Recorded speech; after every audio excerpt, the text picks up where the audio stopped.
হ্যাঁ, এই পর্যন্ত করলেই যথেষ্ট, আর কোনো কিছু দরকার নেই। ঠিক আছে, এগুলো হচ্ছে কি অভ্যর্থনা। অভ্যর্থনার মাধ্যমে তার সঙ্গে প্রীতি বিনিময় হয়, প্রীতি বিনিময় হয়। ঠিক আছে, তো যুধিষ্ঠির মহারাজ তার জীবনীতে এই যে বিদুরকে এইভাবে অভ্যর্থনা জানিয়ে ছিলেন। ঠিক আছে, তো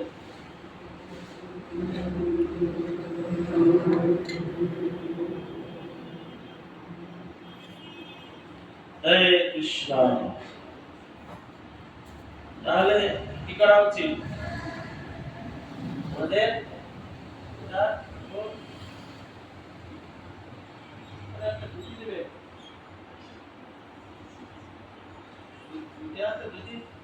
যদি টিচারে তো আমরাও গেছিলাম।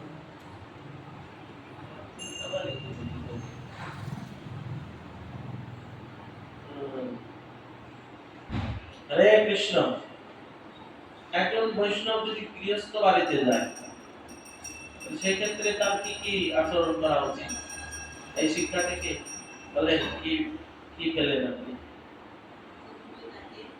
হ্যাঁ,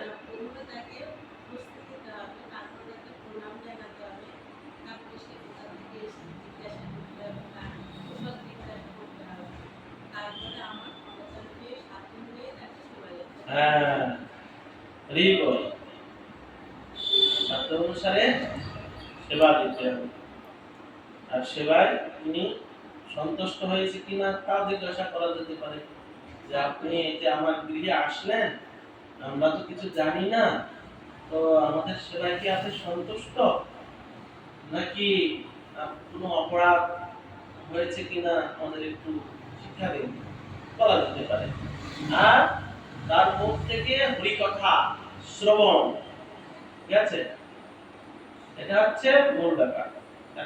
তার মুখ থেকে হরিকথা শ্রবণ। বৈষ্ণবের হৃদয়ে কি থাকে? চতুর্ভুজ শঙ্খচক্র গদা পদ্মধারী ভগবান বিষ্ণু বাস করেন, বৈষ্ণবের হৃদয়ে বাস করেন। এজন্য বৈষ্ণবের মুখ থেকে যখন হরি কথা বেরোয়, তখন সেটা অত্যন্ত বীর্যবতী কথা।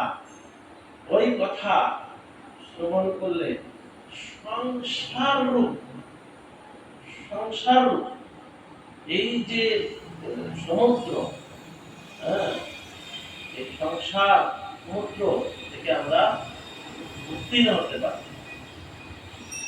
বৈষ্ণবের মুখ থেকে কথা শুনলে এই সমুদ্র শুকিয়ে যেতে পারে। ঠিক আছে, এটা খুবই গুরুত্বপূর্ণ। প্রভুপাদের জীবনী থেকে একটা শিক্ষা আছে, যে আমরা এই যে অভ্যর্থনা শিখলাম, এটা তো বড়দের ক্ষেত্রে, গুরুদেবের ক্ষেত্রে, বৈষ্ণবের ক্ষেত্রে, কিন্তু একজন গৃহস্থ হিসেবে কোন বৈষ্ণবের মানে কি কি করা উচিত না, ছোট বড় বিচার করা উচিত নয়, সেটা একটা শিক্ষা আছে। ঠিক আছে, একবার প্রভুপাদ যখন, প্রভুপাদের হচ্ছে দীক্ষা হয়েছিল এলাহাবাদ, একটা গৌড়ীয় মঠে। ঠিক আছে, তো প্রভুপাদ ওই মন্দিরে, সরস্বতী ঠাকুর ওই মন্দিরে থাকতেন, ওটা এলাহাবাদে থাকতেন। তো প্রভুপাদের তখন মানে ফার্মেসি ছিল, ঔষধের ফার্মেসি, তো উনি মাঝে মাঝে আসতেন মন্দিরে, তখন উনি গৃহস্থ ছিলেন প্রভুপাদ। ঠিক আছে, তো মন্দিরে আসলে একদম ওই মেন দরজা থেকে, সিংহদ্বার থেকে কি করতেন, সিংহদ্বার থেকে উনি প্রণাম করা শুরু করতেন। প্রভুপাদ এমনি এমনি এত বড় আচার্য হন, ওই সিংহদ্বার থেকে প্রণাম করা শুরু করতেন। আর যত বৈষ্ণবকে দেখতেন, সমস্ত বৈষ্ণবকে প্রভুপাদ প্রণাম করতেন। সেই সময় মানে প্রভুপাদের এমন মর্যাদা ছিল, সরস্বতী ঠাকুর তিনি যখন ভাগবত পাঠ দিতেন, তখন বড় বড় সন্ন্যাসী শিষ্য তার সামনে বসে পাঠ শুনতেন, আর সরস্বতী ঠাকুর বলতেন আমার পাশে একটা চেয়ার দাও, সে চেয়ারে প্রভুপাদকে বসতে দিত, তবে গৃহস্থ কিন্তু বসতে দিতে। আর যখন কিন্তু প্রভুপাদকে এত সম্মান দিতেন ওনার গুরুদেব, কিন্তু ওনার মনের মধ্যে কখনো এরকম অহংকার হয় না যে আমি অনেক বড় হয়ে গেছি। এবার উনি কি করতেন, প্রভুপাদ কি করতেন, গৃহস্থ যাকে দেখতেন, যে বৈষ্ণবকে দেখা হতো তাকে প্রণাম করতেন। এবার যারা সিনিয়র বৈষ্ণব তাদের প্রণাম করা একটা স্বাভাবিক, কিন্তু এরকম নতুন ভক্ত এসেছে, হ্যাঁ, কম বয়স, তাদেরকে যদি এরকম একজন গৃহস্থ ভক্ত, সিনিয়র ভক্ত যাকে গুরুদেব সম্মান দেয়, সে যদি প্রণাম করে কেমন লাগে? তো এই ভক্তরা বলছেন যে অভয় বাবু, আপনি গুরুদেবকে প্রণাম করেন ঠিক আছে, মন্দিরকে প্রণাম করেন ঠিক আছে, বা সিনিয়র ডিভোটি যারা আছে তাদেরকে প্রণাম করেন ঠিক আছে, কিন্তু আমরা যারা নবীন ভক্ত আছি, আপনার ছেলের বয়স, আপনারা আমাকে কেন প্রণাম করছেন? তখন প্রভুপাদ বলছিলেন, আমি হচ্ছে পচা গৃহস্থ। প্রভুপাদ এইভাবে সম্বোধন বলছেন, আমি হচ্ছে পচা গৃহস্থ, হ্যাঁ, পচা গৃহস্থ, তাই আমি এত অধপতিত, পচা জায়গায় থাকি। তো এই জন্য, আর আপনারা মন্দিরে থাকেন, আপনারা গুরুদেবের সান্নিধ্যে থাকেন, সবসময় গুরুদেবের আপনি সঙ্গ লাভ করেন, আপনারা কত মহান, তাই জন্য আমি আপনাদেরকে প্রণাম করি। যা রাধা কুঞ্জন হরি কৌশল, কত সুন্দর শিক্ষা প্রভুপাদের জীবনীতে। চিন্তা করুন, আমরা অনেক সময় অনেক সিনিয়র হয়ে যাই, গিয়ে যারা জুনিয়র ছোট বা তাদেরকে আমরা সম্মান করতে চাই না, বা তাদেরকে আমরা মনে করি ও তো আমার ছোট, ও তো আমার জুনিয়র। কিন্তু একটা জিনিস খেয়াল করতে হবে যে হচ্ছে একবার যিনি রাম নাম উচ্চারণ করেন, একবার রাম নাম উচ্চারণ করলে 3000 বার বিষ্ণু নাম উচ্চারণ হয়, ঠিক আছে? একবার রাম নাম উচ্চারণ করলে 3000 বার বিষ্ণু নাম উচ্চারণ হয়। আর হচ্ছে যে 3 বার রাম নাম করলে একবার কৃষ্ণ নামের সমান।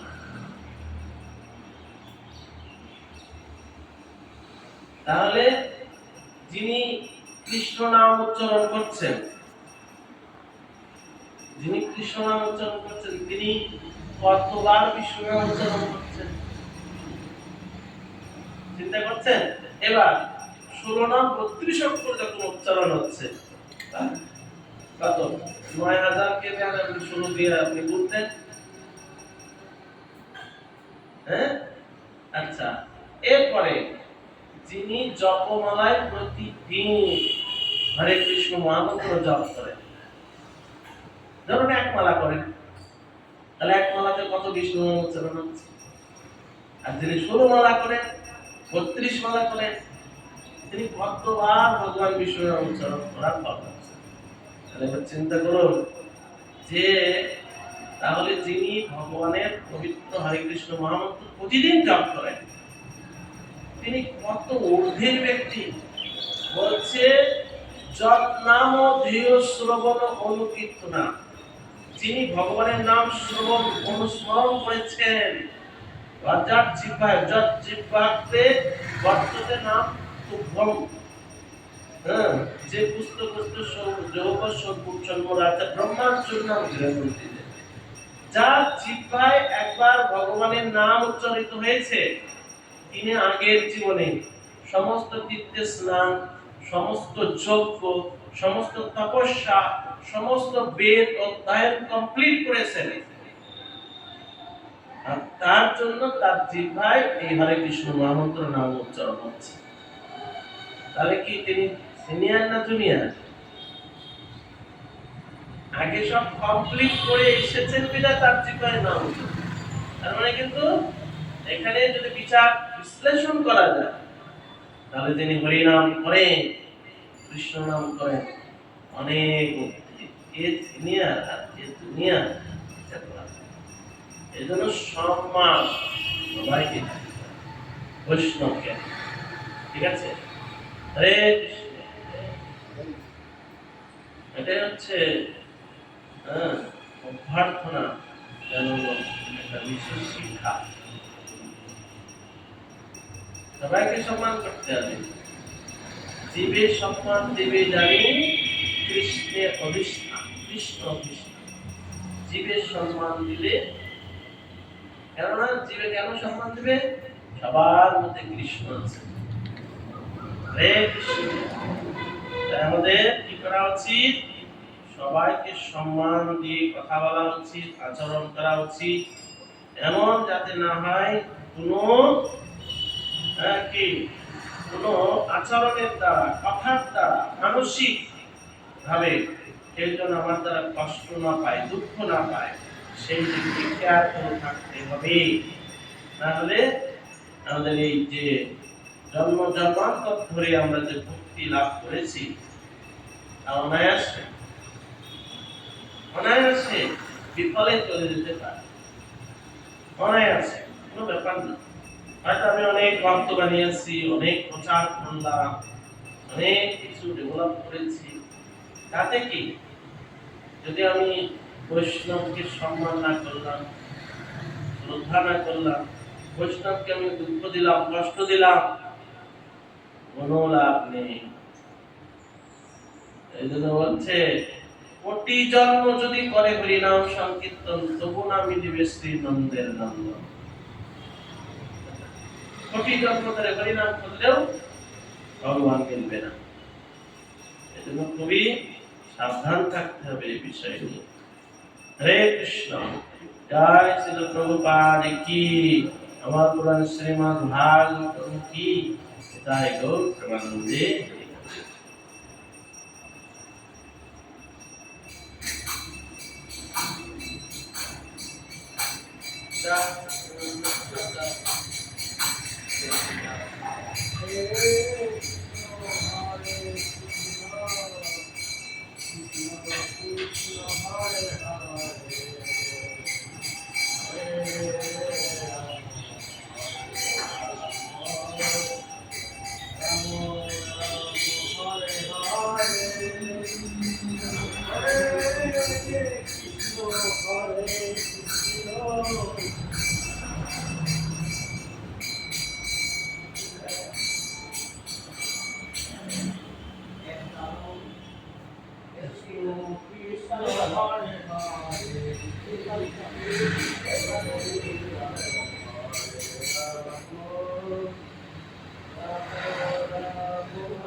এখানে আসছি, আশ্রমে এসছি।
তারপরে তারা শুরু। এমন একটা তাই ঠিক করতে হবে। এখানে কাছে আছে। আগে একটু কাজ করে দেবেন। তো দেড় ভাড়া 10 মিনিট হয়ে যাবে এখানে সাতাশে দুধ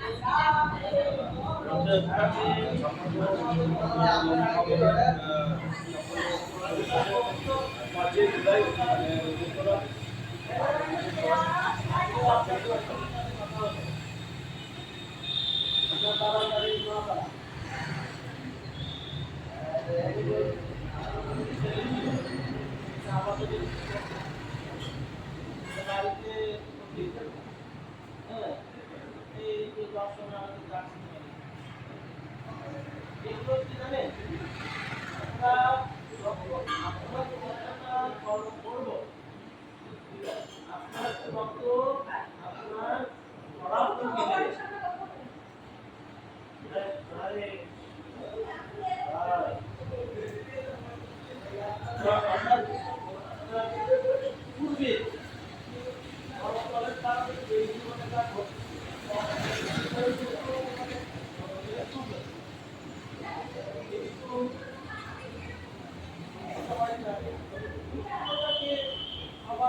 সবাইকে আমার ও আচ্ছা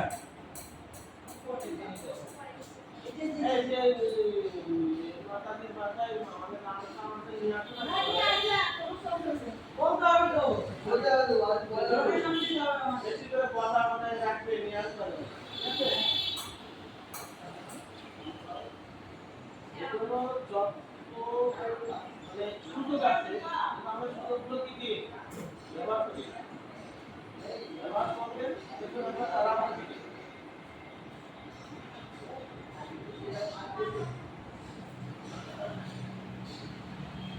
তাহলে কথা মানে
আমি ইউটিউবার বুঝলা প্লাস দীক্ষা টিক্ষা নিয়েছি কিছু কীর্তনের নেমন্তন্ন আসা সব জায়গায় যায় কীর্তনে যাই সারাদিন কাজ করি টিভির কাজ করি প্লাস এই এটি করি তোমার নামটা একটু বলবে হ্যালো সুজয় পুরো নাম বলবে নাম জিজ্ঞেস করবে সুজয় মণ্ডল। আচ্ছা থ্যাংক ইউ তোমার হ্যাঁ আচ্ছা আচ্ছা ঠিক আছে, কোনো ব্যাপার না।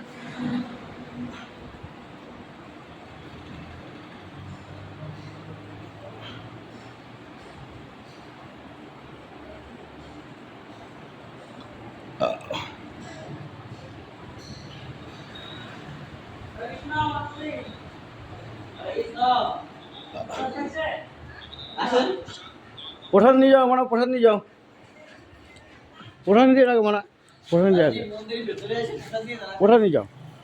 আর তোমার নাম কি মানে? বাহ, সুন্দর কথা, এটাই ভালো লাগে। ও সাইকেল তো আমার এই পাশে।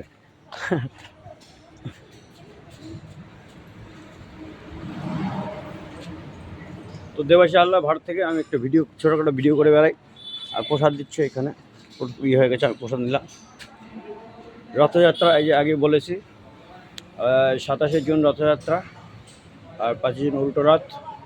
এখানে 56তম ভোগ ভোগ মহাপ্রসাদের ব্যবস্থা আছে, এবং বিকেল 4টে থেকে রাত 9টা পর্যন্ত প্রতিদিন দুপুরে জগন্নাথের 56তম মহাভোগের ইয়ে আছে। ও এটা 21তম ইয়ে এখানকার।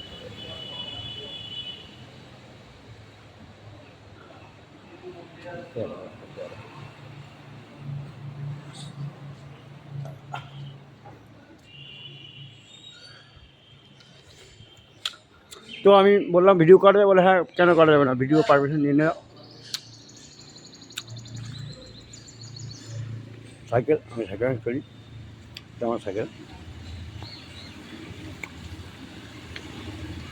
আমি সাইকেলে এই আর কি করে তালা দিয়ে রাখো, আমি তালা ছাড়া কিছু কিছু জায়গায় তালা দিই, কিছু জায়গায় তালা করি আর কি। তো বাইরে যদি দেখাবো,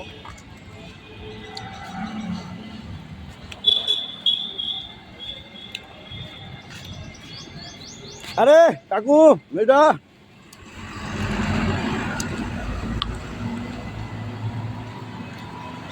বাইরে যদি দেখাবো।